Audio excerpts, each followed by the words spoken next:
Hey, I got something to say. I'm just so sick of hearing everyone complain. I know it's tough and I know there's pain, but hitting bottom is the only way to change.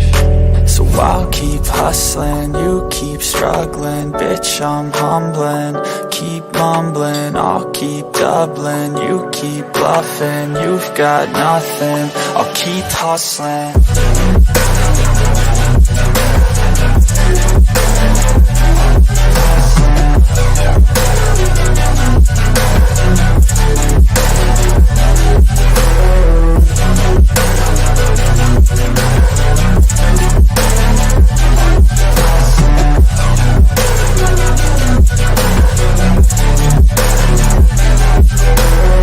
I've seen a lot of people who don't know what work is. I've seen a lot of people who don't know what thirst is. I've had a taste of evil and tried to cure the sickness, but I just keep my head down and focus on the facts. I'm setting down gravel while you just follow the path. I'll lead them into battle while you're just too scared to act. I'll leave the knife right in my back. So I'll keep hustling, you keep struggling. Bitch, I'm humbling, keep mumbling. I'll keep doubling, you keep bluffing. You've got nothing, I'll keep hustling.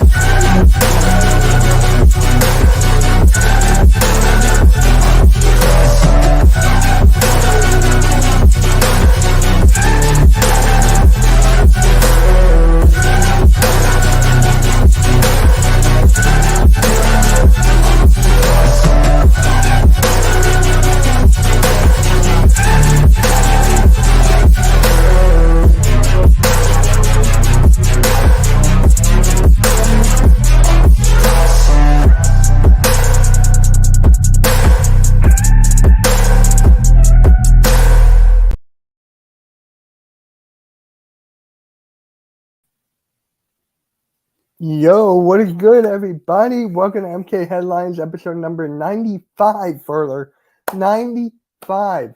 5 away from the big 100. What's up? Got a big announcement after episode 100. So, how you doing, Further? Randy's gonna pop in whenever he's ready. All good, bro. How you doing?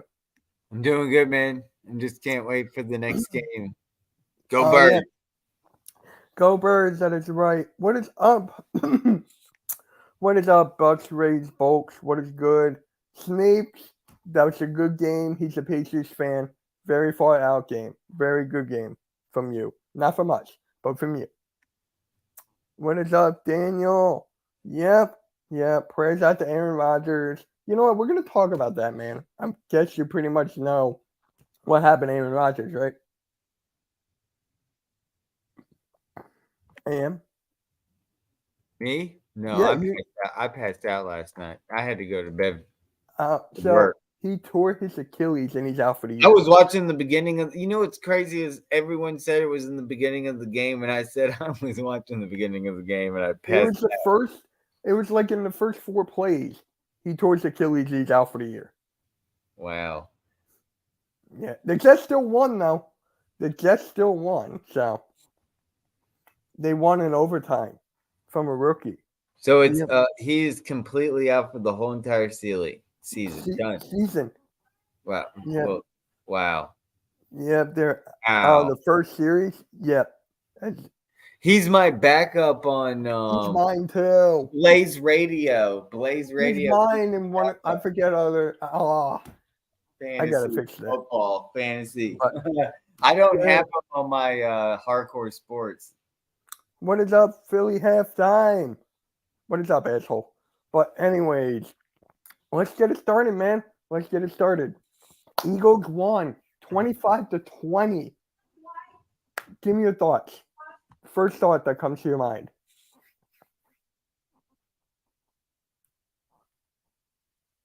And he's muted. Okay. So the first thing for me is I made a video today.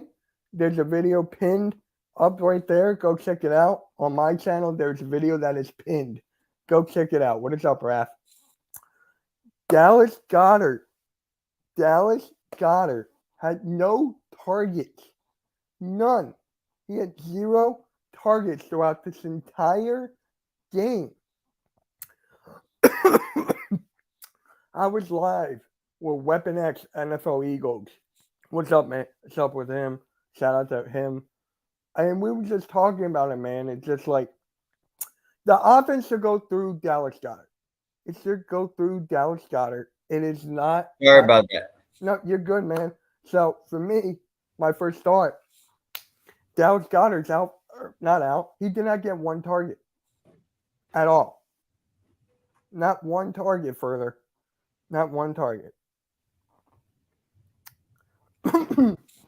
I said that in the very first quarter. I thought that was terrible. I don't know. I don't know. I think it's the coaches to blame, and I blame Brian Johnson, the coordinator. Terrible play. And it goes to, well, I guess you could just say it's Nick Sirianni. He's the one doing the play calling, so terrible. Yep. We're going to also talk about Swift as well. And we're in really bad shape on defense, but we're going to get that next. But let's just stay with Dallas. Let's just stay with Dallas Goddard right now. Yeah. Goddard, the ball should go through him. The offense should go through him. Like, when he gets the ball, it frees up everybody else. The wide receivers are free. The running backs are free. So, for me, it's just like you had Jalen Hurts throw it into like double, triple covered to A.J. Brown, Devontae Smith.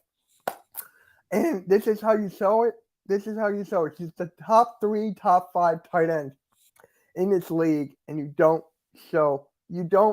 give him anything. But you know what Goddard is thinking? He is thinking, yo, next game I'm going to sign, that's going to add motivation for him. And it's just like, he's not going to get another game without a target in the season. I think after this game, he'll get at least one target. He needs more. He needs like 6 or 7 targets a game. Like, yeah, you agree with me further on Dallas Goddard getting more targets? Yeah. Mm-hmm. I don't know why we didn't use him at all. That's exactly what halftime said. Like, no one knows. It was just terrible coaching, and especially you had all year to plan for this game. And one thing that caught me in the back of my mind was, how did you not even prepare that might just rain? What if it was just not even raining? Did you prepare if it was a windy game and it was just wind blowing everywhere? Because Jake Elliott almost missed a field goal kick. He missed extra point, but he made everything else. That's how we won 25-20. So with Goddard, he's going to get more targets. But Quez Watkins didn't even get a lot of targets either. Not everyone is talking about Quez Watkins, bro. Quez Watkins, I think he had 2 or 3 targets. Randy, if you can hear me, let me know if I'm correct. But he had like 2 or 3 targets. A.J. Brown and Devontae Smith both had 7, which is typical from them. They're 1s and 2s. Right. But Quez Watkins didn't even get a target, like only 3. And then you have Gainwell running the ball more than Swift. And then it's just like, bro, Gainwell's not a number 1 running back. No. If you use Swift more and Scott, Gainwell would not have gotten injured. His ribs would have been fine. Like, we're running back by committee. And Gainwell's here taking all the carries. Maybe that was designed that way. To take on the 2 targets, 1 reception for 17 yards. Thank you. So I was right. Like, they weren't spreading the ball around. And why was Swift not really used? He wasn't used at all in the first half. He wasn't in the game. He only had one. He only had 1 attempt rushing for 3 yards. Yeah, that's it. 1 attempt. Swift had 2 attempts on receiving, but gained only 1 yard. Oh, so Dallas Goddard was targeted 1 time. No, he wasn't. It says here targeted 1 time. I can show you right now it was 0. Okay, this is wrong then. I'm on CBS stats with the game. Like, I'm going to show you right now. Let me, where? Go here. Come on, you son of a. Now we're going to go through the other app. The app just doesn't want to work for me today. Yeah. Bring back Nick Foles. Yo, did you hear about that? Nick Foles might go to the Jets. Well, Nick Foles might go to the Jets, bro. Yeah, look. Hold on, can I zoom in? No. Goddard had 0 catches, or 0 targets. Where is that app on? ESPN. Oh, okay. Well, Goddard got a 0, 0, 0, 0, 0. CBS, CBS is different. Let's see what football database says. Yo, what's good, Randy? Can you hear me? Yes, I can hear you. How you doing, bro? Okay, good. It's all good, man. So, yeah, Goddard had no targets, bro. Give me your thoughts on it. Yeah, well, first of all, how y'all doing? Hope you guys are doing good. Hopefully everybody How are you doing here, Randy? We're good. But yeah, man, this the first quarter couldn't have gone any better for us, to be completely brutally honest. But then it kind of slowly started to break at the seams, quarter by quarter, right, all the way to the fourth quarter. But for me, I think a lot of this blame has to fall solely on the fact of Nick Sirianni and Brian Johnson, just for the sole fact of, like what Further said, they had all year to plan for this, just like Bill Belichick had all year to plan for us in the first game. I will say though, when it comes to weather, you can't play the weather in a sense, because it could say it's sunny and then all of a sudden in like 20 minutes a storm rolls in and you didn't know it was going to be there, and that changes your game's plans a little bit, so on and so forth. But when they arrived to the stadium, they knew that it was going to be raining and they knew that it was going to be mucky. So for them, for that reason, I expected a lot of the running backs that we had in the stable. So the Gainwells, the Swifts, and the Boston Scott. And for the most part, Gainwell got a lot, if not all, the touches besides Jalen Hurts rushing for 9 times as well. But it's like we had this brand new flashy toy that we just got in the offseason that we traded a 4th round pick for in DeAndre Swift, and we didn't even really get a chance to see the guy. Now, Nick Sirianni did mention that in his presser afterwards. He said, looking down at the stat sheet, he says, we cannot leave a game where DeAndre Swift doesn't have more than at least 5 to 6 touches rushing at least. So that bodes well for us moving forward, because that was obviously something that Brian Johnson did for the scheming of this. And then to answer Halftime's question about Gainwell's the, other than Boston Scott on this roster, Gainwell's the only returning running back that was on that Super Bowl roster who also actually balled out in that Super Bowl. If we all remember, it was him, Miles Sanders. So I think why they were using Gainwell versus Swift was the familiarity part of it, right? The understanding that he's been in the system for a couple of years. He understands what's going on. Brian Johnson knows what he expects from him. He's the kind of guy that can, get between the tackles in a small space and pick up those extra yards. It just so happened that wasn't the type of game that the Patriots were letting us play. So we squeaked out a win, and I will say we squeaked out a win, a 5-point win. But we cannot play like this moving forward, man. If we do, we are in trouble. So let me ask you guys this. You know the phrase, a win is a win, a W is a W? Right. Bullshit. How do you guys feel about that? For me, I don't like that phrase at all. I don't. Like, if there's something bad, like we're talking about right now with Goddard, Gainwell, all this stuff, I think it's normal. And then people are like, no, it's a win, let's move on to the Vikings. Like, I hate that. Am I wrong for thinking this? Whoever wants to answer. No, I don't think you're wrong for that, because I can understand where you're coming from, because it's like, like when it comes down to it, you're a realist in the sense that you see it for like the totality of everything, right? Like you watch the game, you dissect the game, you understand what the players bring to the game. And then other people are just like, a win is a win. It may be ugly or it may not be, but a win's a win. But Is it though? Because I mean, like this win did tell us a lot. It did tell us that if it wasn't for that INT that was returned for a touchdown, we might have been the ones that were trying to fight back to come back in this game because Mac Jones had himself a freaking game, 35 of 54, 316 yards, 3 touchdowns, and 1 interception. It's like, God damn, what the hell? He was tossing the rock all over the joint. Yeah. Now, mind you, there was some like, oh wow moment catches, but it's like you said, Mitch, it's like, like the saying, a win's a win. It's nice on the stat sheet, but when you're like us and we dissect everything, we also know that win also doesn't necessarily sit well with us. You know what I mean? Like you're like, it's a win, but man, I don't feel happy that like you're happy, but you don't feel good that you won. You know what I mean? I'm with you. I don't like that saying, but it is what it is. At least we didn't have exactly like Bobby said. At least we didn't have a freaking blowout loss like the Giants did. Oh my God. When I was live with Weapon X last night, we were just talking about that, we're talking about realistic Eagles fans and all that stuff. We're like, it's normal. It is normal, like saying, like, okay, they need to fix this, they need to fix that. And with all these people on Twitter or YouTube are like, oh, it's a win, it's a win. I don't think they're real football. Maybe there are real football fans. I'm not getting into that argument, but it's just like they're playing a character, I think. Like they're trying to please the audience, if that makes any sense. So for me, I'm just like, what the hell? Like, AM, do you like this phrase, a win is a win?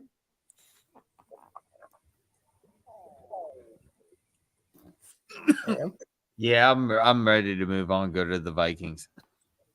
So you don't even want to talk about like the win is a win. So you like that phrase? You don't like dissecting every little thing? Yeah, we're in big trouble. These coaches better figure something out because I don't even want to talk about the other game because it just pisses me off more thinking about it. I will say, yeah, go for it. I will say though, I did like what Nick Sirianni had to say afterwards about moving forward when it comes to preseason games. Yeah. Moving forward next year, he does see that like some of these starters need to play, if not all of them, at least the series, right? Like just to like knock out the rust off, so to speak. But yeah, you're right, Bobby. We definitely had some ugly wins last year. We definitely the Lions, Colts, and Bears. Absolutely, yeah. We had those were dog fights. Absolutely.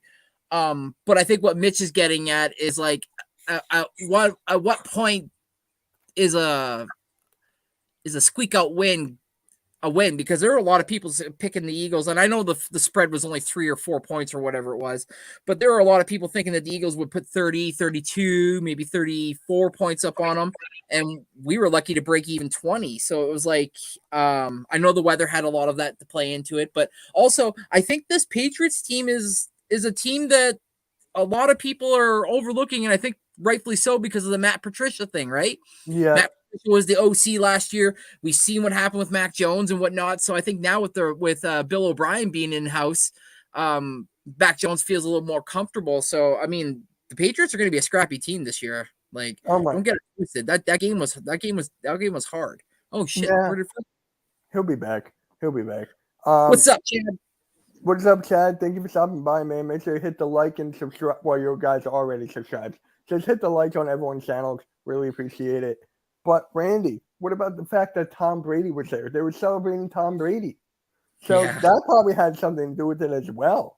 Like, absolutely. You know that there was, probably Robert Kraft went in there and was like, quote unquote, probably took a pen and put it on the whiteboard and probably put a big fat number on the board and said, we get this win. This bag is split up amongst everybody for free because I want to win this for Tom, right? You know damn well that because they fought. They were scrappy bunch. Right after that first quarter, they were a scrappy bunch. And I think a lot of it had to do with like first game of the season.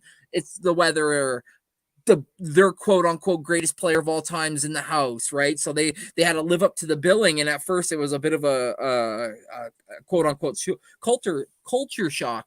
But in the end, we got the win. I'm happy, especially when it comes against Bill Belichick and his win percentage at home. We all know how hard it is to win there, no matter who's at quarterback. So it was nice to get the W. It cost us, though. We lost Nakobe Dean. So yeah, let's talk about that, man. I mean, Nakobe Dean is out for a month. How do you feel about the linebackers now? Like, It's just worse. Like, I'm scared for our linebackers.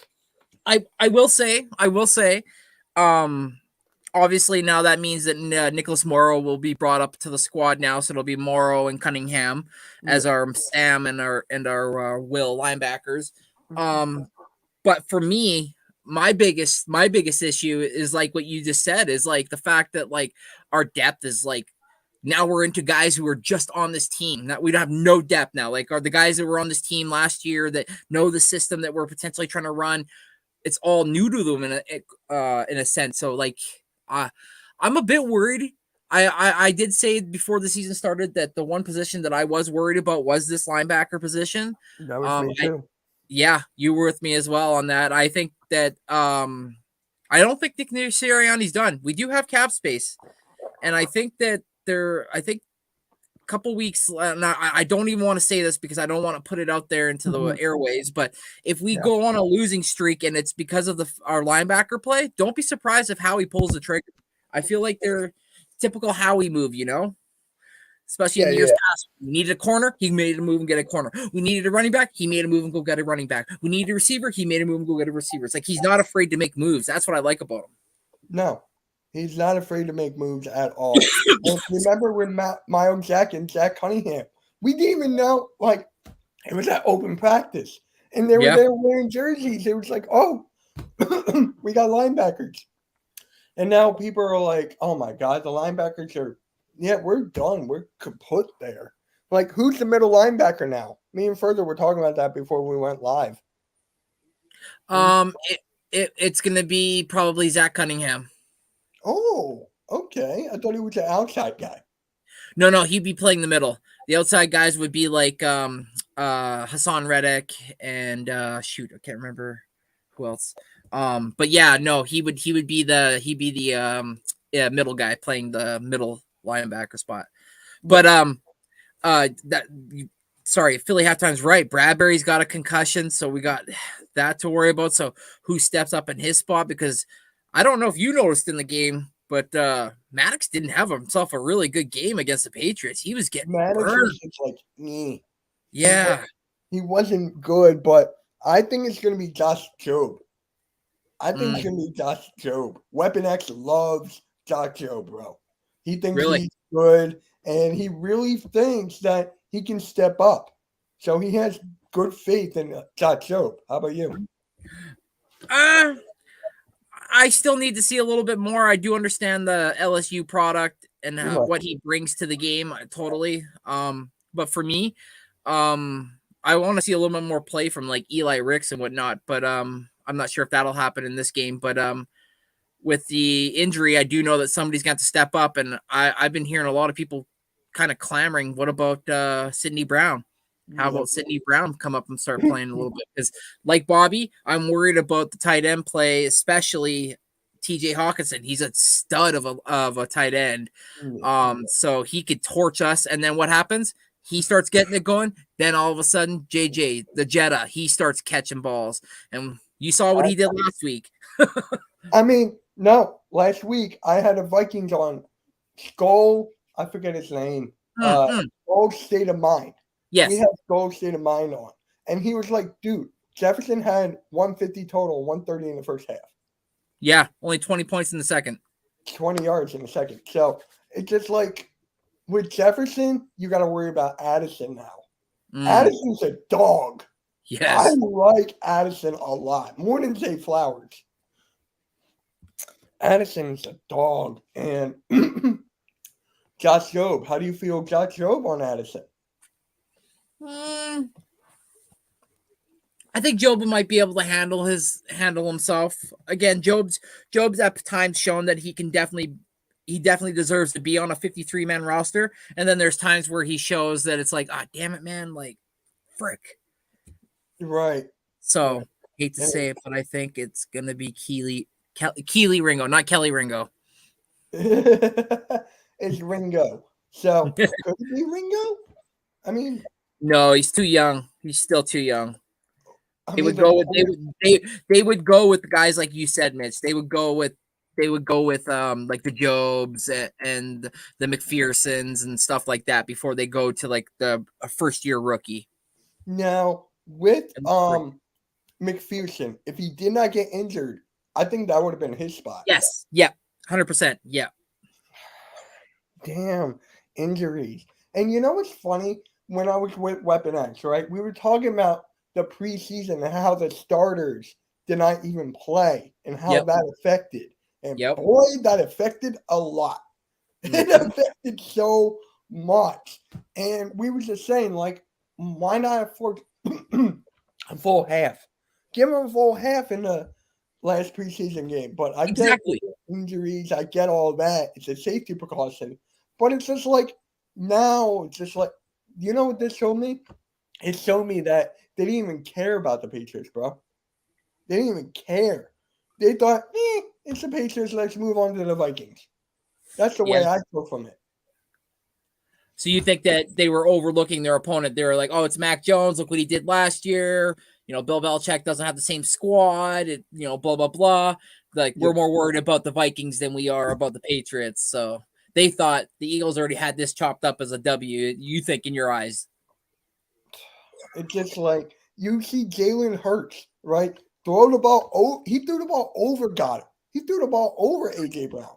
Yes. This proves that you need preseason for these guys. Yeah, you got to work on your timing, right? You got to work on your ability to like catch your guys in and out of their breaks. Yep. Yeah. So you gotta know when they're coming. The trust wasn't there. I don't think the trust was even there. Just for the quarterback and wide receiver standpoint. I don't think it was there. Jalen Hurts fumbled again. Yeah. He fumbled again. That makes me most worried. That's a bit nerving.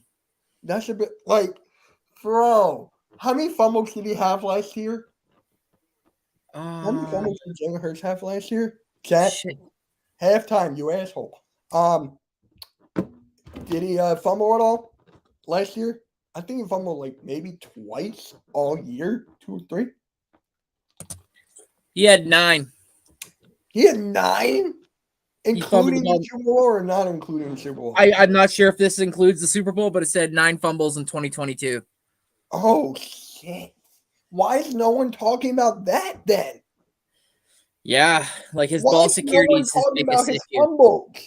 Like, bro, tuck it in. It's not like Devontae Smith rocking it like a baby. It's not that. You actually got to hold that baby and go. Yeah, it's up tight, 2 hands on the ball. It's kind of like in Little Giants, but they were like Icebox. It's kind of like Icebox.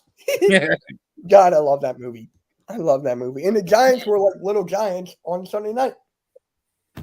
I feel like if they would have scored on that first drive, things might have been a little bit different. But I think once that didn't happen, they got deflated. That punt got blocked or that kick got blocked. And all of a sudden it was just like the wheels fell off.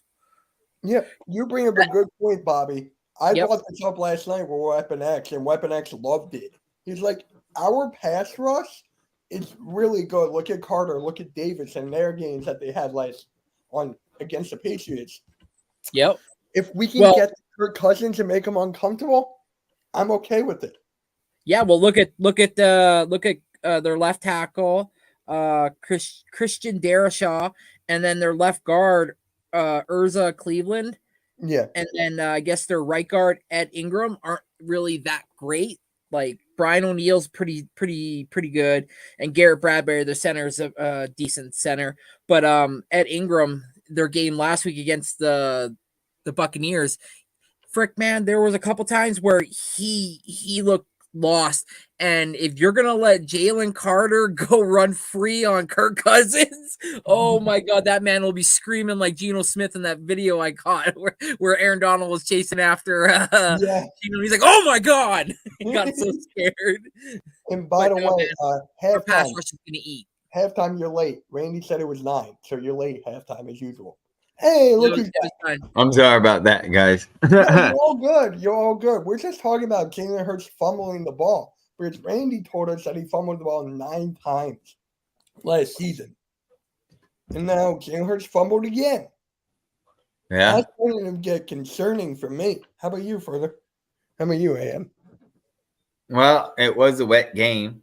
That's taken into factor. It wasn't raining the whole game, like Cool Cat said. But it was wet. And like I said, I'm one of those people. I just really want to just move on to the next week.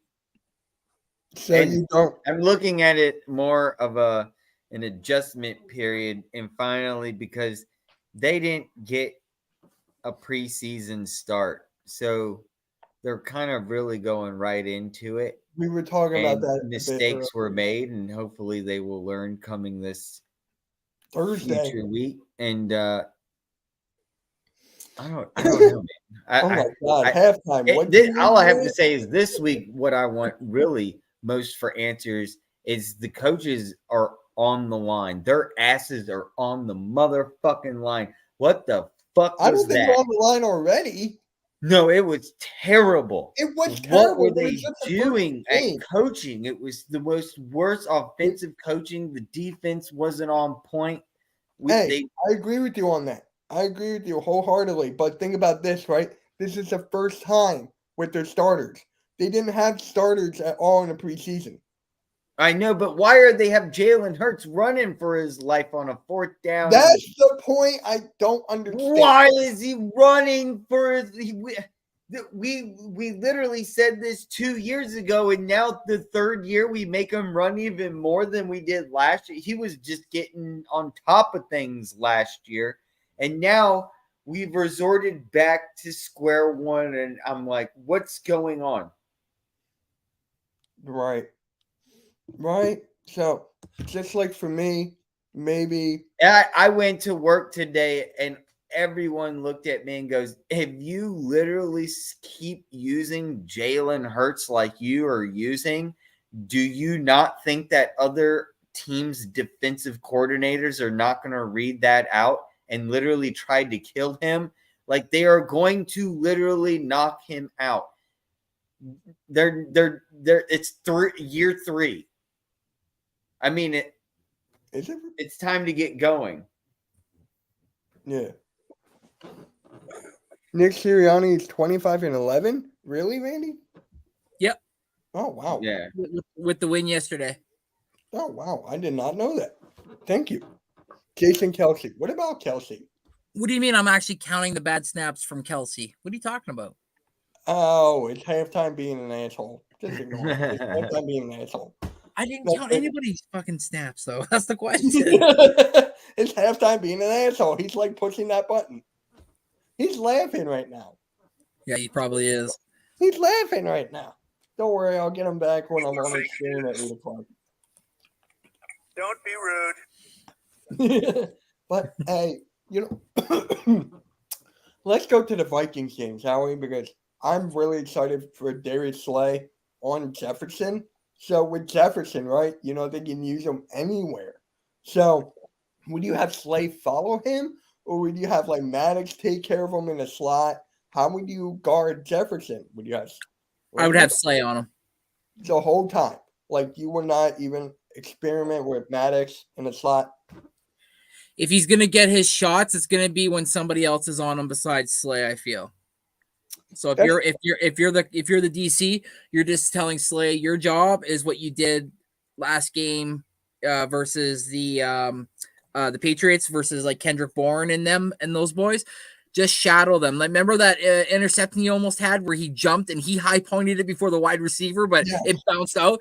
Like that showed me a lot of promise in a veterans game, even though he's like so far in the league, he's been here so long, it still shows me that he's even evolving late in his career. So for me, I'd want him either on him, like Slay on your boy, on Justin Jefferson, or I'd want safety help. Like you're gonna need safety help because he's gonna demand a lot of one-on-one or at least one corner or one safety attention, right? Because like we said about Hawkinson, and then the fact that you mentioned even too, Mitch, about Jordan Addison. So it's like now that they got themselves a number 2 and number 3, we kind of got to split or spread the defense out more. So that means there's going to be more open lanes for people to catch. So, I mean, hey, and also don't sleep on Alexander Madison. I'm a huge believer in Alexander Madison, bro. Like that guy's so underrated. You agree with me on that, Madison? Yeah, I think it's so underrated. don't sleep on their backup either, Ty Chandler. I forgot about Chandler. Thank you. I forgot about him. So I'm telling you, it's going to be a tough game. The only thing we can say is that make Kirk Cousins uncomfortable and make him run for his life. yeah. You got to remember they got Marcus Davenport in the offseason, so they got some edge rush. I thought he's going to be out though. Who? Byron Murphy. Marcus Davenport's out. Oh, is he out? He's out. Yeah, he didn't for play the Vikings versus Eagles game. He's out. This is Thursday night football, right? Yes. Yep. Right. He's out. Oh, sorry, Ivan Pace Jr. My bad. I'm looking at Garrett Bradbury's questionable. Ivan Pace Jr. is going to be in his spot. I'm sorry, I was reading an old. No, you're all good, bro. All good. No, it's all fine, dude. It's all good. Plus, they also have good. They got some decent corners over there too now. So with Byron Murphy, they got Harrison Smith, they got Mekhi Blackmoon, Andrew Booth Jr., Najee Thompson. So their issue, I feel like their biggest issue for me, I think, is honestly their linebacker play. I think this is where Goddard's going to have himself a game. I think that's why they probably didn't use so much Goddard. And Randy, I hope exactly everything what you're saying, and I completely agree. But it's not they have a game, and it's not how they do. It's will our coaches be able to design good plays for them to actually be utilized? Will we actually be able to play good defense? Because from what I've seen, our coaches failed us week 1. Completely failed us in some of the most awkward situations and some of the most stupid play calling I've ever seen. Hey, I'm right there with you, but yet I don't understand what happened, especially when you have all year to prepare and you knew you were possibly going to have a rain game, a windy game, a weathered game, and you still weren't prepared. That's why I tried telling you with new coaches, we got new coordinators. We got a whole new defense. If you think about it, we lost 7 players off of our starting defense last year. 7 starters. So you got to at some point start and think, are these players that were in their spot that we've elevated now as starters, are they even ready? That was my biggest issue moving forward with this squad was I had no problem with our offense. I know our offense is going to have its ups and downs, but it's going to live and die by the sword of Jalen Hurts. My biggest issue was the fact that we have brand new D tackles. We're going to rely so heavily on rookies this year when we all know rookies hit the wall. Look what happened with Jordan Davis last year. He just disappeared. The guy didn't even have a sack in his rookie year. So it's at some point we do have to temper our expectations. We also have to understand too that brand new coaches, whole new system. This isn't the same system that Jonathan Gannon was running. So all these players now are trying to learn a new system on the go while not actually even playing during preseason. So, and like I said at the beginning, Nick Sirianni stated that in his presser. He obviously read the tea trees and read the writing on the wall when he saw how bad we played in the first game. And he's like, these guys need to get the rust off of them in the preseason, hence why it's preseason. So we're going to have our ups and downs. Don't get me twisted because we got so many back to them not playing the starters. It goes back to that. So they put themselves in a corner here. Yes. If they played their starters last game in the last preseason game and did not overlook the Patriots, I think we would have been fine. I think we would have been fine. But hey, the Vikings are frauds. They've been frauds. They lost to the Buccaneers. I still can't get over that. I mean, come on. They lost to the Buccaneers. Baker fucking Mayfield. Mike Evans scored a touchdown. Yeah. And we were just talking about on the morning show, Sunday morning show, which will be on again this coming Sunday. Mike Evans getting traded. We were talking about that. I'm going to clip that, put it on Hardcore Sports probably tomorrow. But, yeah, Baker Mayfield. That's all I got to say. Wow. Thank you, everyone, for dropping the like button on all our channels. I most appreciate it. Thank you, everyone. And the Rams. What the fuck? Did not see that coming. And the Rams.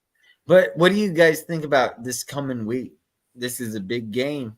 Thursday night. The Vikings. I don't think it's a big game. I don't think it is. This is where we need to start making a statement that if that's what everyone is telling me.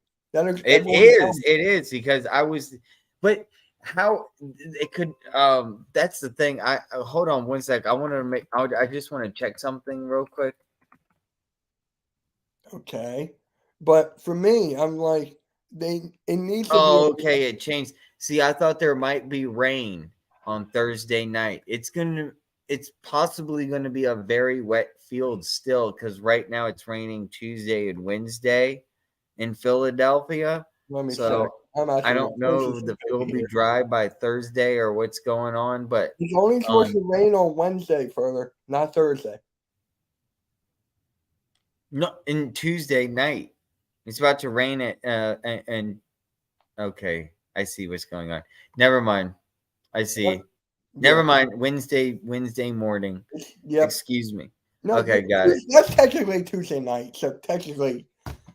Yeah. I see what you're talking about. Rashad Penny. Regardless, I just thought there might be some rain. Yeah, that's a good point. But Rashad Penny did not even play. He was a healthy scratch. Like, he's got to play more. I want Penny to get more touches. I want Swift to get more touches. I want Gainwell to get less. Boston shot is just there. Boston shot is there. So, what did your guys take on Rashad Penny? Do you think he'll have a good game on Thursday? I hope they sit Boston Scott and they activate Rashad Penny. We need that thumper. We need that bruising type of back with the breakaway speed. Like Bobby said, my biggest issue was that Penny was inactive. Swift got one carry, and the fact that this offense or the coaching staff thinks that Gainwell deserves the majority of the carries. Yep. Hey, what's up, Dylan? You don't know what you're talking about. Okay. Thank you for letting me know that. Thanks, Dylan. Gainwell is number one. Oh, God. Oh, God. Randy, you still think he's number one? You and I were talking about that during off season. Dylan.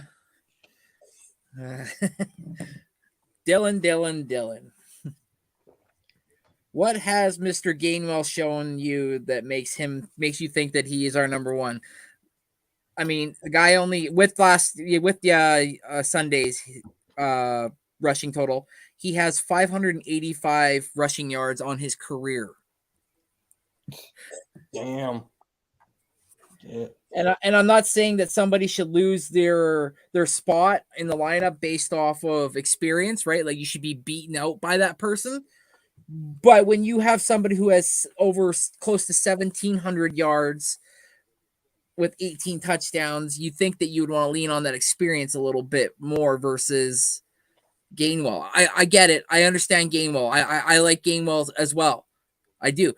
I said that. That's what I said. If you go back and watch the beginning of the show, I said that Gainwell, based off what he did in the playoffs and how well he played, put him above everybody else. But what I'm trying to say is right now, Gainwell's style is meant for later in the season when teams aren't expecting that 1, 2, 3 big punch. That is true. That's damn, Randy. You nailed that one because I was just about to say that. We are playing a chess move with Gainwell right now. I thought literally, Randy, we are throwing him way too soon in. Way too soon. I completely agree. Continue on. But yeah, I would rather them.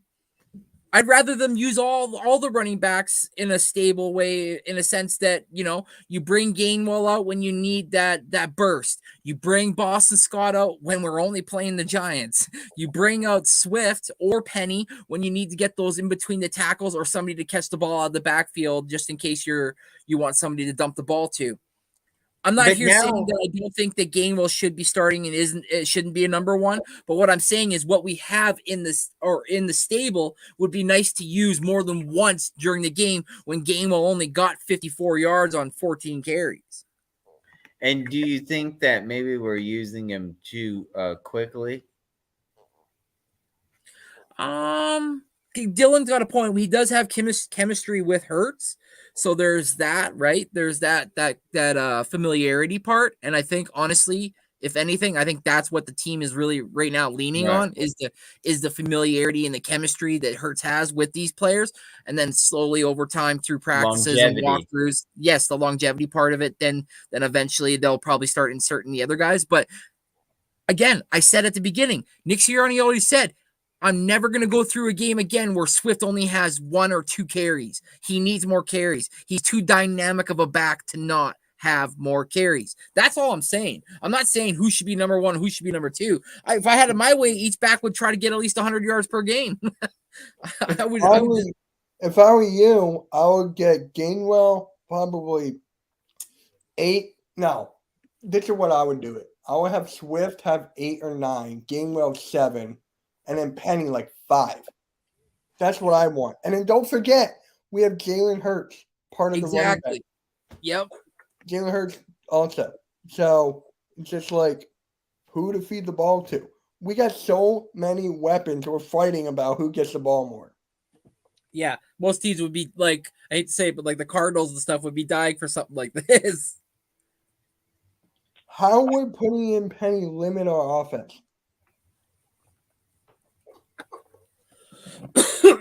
How? Can someone explain that to me? I'm really asking. Can someone explain that to me? How? Limit. All right, you do you, Dylan. I mean, if he's going to start using laws of averages and whatnot, I mean, I know it's only a small sample. I know it's a small sample size. So apparently he can't catch the ball. That limits our offense. Okay. You want to see how many receptions he had last year? Because I feel like he did have some. He did have a lot. Penny had ouch. Penny in 2022, Penny only had 4 receptions on 5 targets. But then he was injured. So like that doesn't help. You want to go to a season where he played the most, which was his rookie season in 2014. And in 2014, he had 12 targets for 9 receptions for 75 yards. But that's not what they had him there for. So, but he does, in a sense, I guess, in a way, does get treated as a one-dimensional player because he's not so reliable when it comes to catching the ball.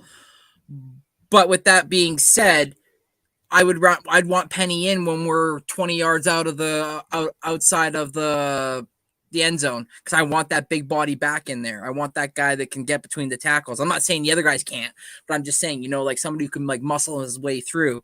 He doesn't catch the ball at all as great, but I mean,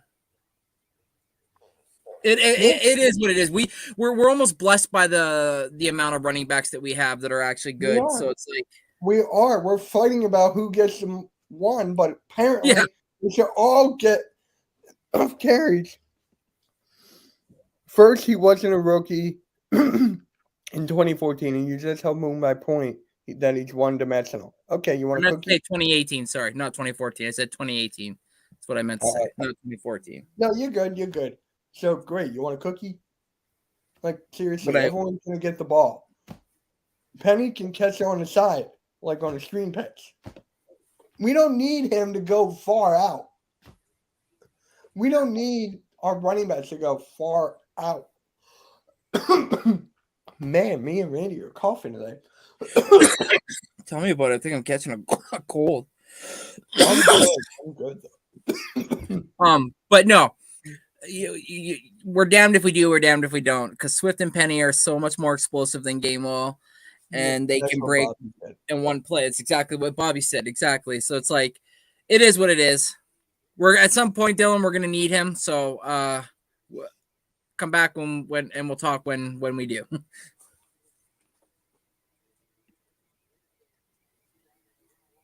Huh? When you're trying to troll, can you make it good? Like, please. What? I can't even understand. Ya con. What Yeah, if you're gonna troll someone, at least speak English. Yeah. What you think? What you think about Hall of Fame Jimmy G? Okay, they got the dub. They got the dub. But what is the number one thing we should work with the Vikings? Randy, you said they don't have good linebackers. How are their corners? That like they have like again like their linebackers are okay. They're not like great. They're okay. And they're the Vikings corners. That's where I said like they kind of got some dudes because they went and sorry TRL, but they got Byron Murphy from the what you call it there Yeah, from the Cardinals. Cards. Yep, Cardinals. Yep. I can't say this kid's name for the life of me. This first name right, but it's A. Evans. Then they got Andrew Booth Jr., who played with the Clemson Tigers there when they were like really good. So I don't know if he's having a hard time trying to transition into becoming an everyday or if he's just like a sub. And then Mackay Blackmoon is one of their backups. So they got dudes there, and then their safeties. Obviously, you know them, Harrison Smith, Yeah. and then Cameron Bynum. But they also have this kid Lewis Sign. Yeah.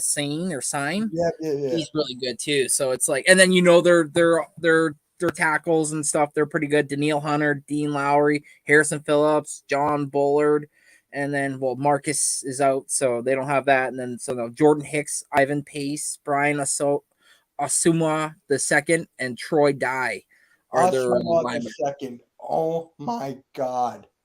right. His father played for us. Yeah. He wasn't that good for us either. That was so funny. Remember when he was like the best corner, and then we got him, he sucked. Like, Yep. And then right after they made that stupid announcement that they were the quote unquote dream team, and then yeah. So with the Vikings for the offensive side, I'm not looking at Jefferson. Yeah, Addison for me is Madison, bro. It's Alexander Madison as the running back. Because okay. How many rushing yards did they get against us last week? Because I feel like with the Vikings offensive line, I think it's better than the Patriots one. So once you look at that, right, Madison should get some carries. For me, I really am a big fan of Alexander Madison. Really am. Okay. Yeah. So, AM, you back? Let's talk about the best team in the NFL. They had about 80-something yards against us. Oh, sorry. My bad. I was muted. No, you're good, bro. You're good. So, to answer your question, Mitch. How many? They had about 80-something yards versus us. Oh. Combined. And Madison's better running back than Elliott. He's better than Elliott, and I think he's better than Stevenson. So, yeah, Stevenson only had 25 yards. It's just like with Madison, he's better in the red zone than those guys for fact. Right. So, and he's tough. He always seems to be healthy at some point. Always. So yeah, for me, that's my X factor for us on the defensive side. He had 11 carries last week for 34 yards, and that's it. Who? Madison. He scored a touchdown though. Nope, no touchdowns. I saw him score a touchdown. Did they take that back? I guess, yeah, because it says right here, it says 2023 season, 11 carries, 34 yards, a 3.09 average, and 0 touchdowns. I saw him score with the name on the screen. What the hell? That's what I get for watching Red Zone. Oh, I thought he had a touchdown this whole time. Actually, I can find out who actually scored that. Give me a second. Yeah, I'm actually curious now. Like, I swear to God, I saw Madison on the screen. You're like, at least Madison scored. And then it's like, no, they're... That was a receiving touchdown. Okay. I knew he scored one. So you got the receiving one. Okay. Yeah, just go to it. Yeah. Yeah. Wow, yeah, they have us winning by 7. Huh? They have us winning by 7. Yeah. That's fair. And then let me think. Are we raising the NFC banner? The banner we won? I guess so. Oh, yeah, has to another be. banner. And then Colts are gonna be like, haha, they're happy about a banner. Well, it is what it is. We still were the better team in the division, so fuck off, Cowboys. And the whole NFC. And the whole NFC, exactly. And so that means the 49ers. The whole NFC. Yeah. Champion. All right, with 5 minutes left because I gotta go before my next stream. Oh, what are you doing? Score Baseball? predictions. No, halftime is doing the opposites react, so I'm gonna be on it with halftime and miss halftime. Okay. Nice. Yeah, I can't wait. I gotta go buy a phone case. Good for you. Wait, Well, I don't want you to. didn't get one yet? I thought you got one when you got the new phone. Not yet. I got a motherboard instead. Oh, right.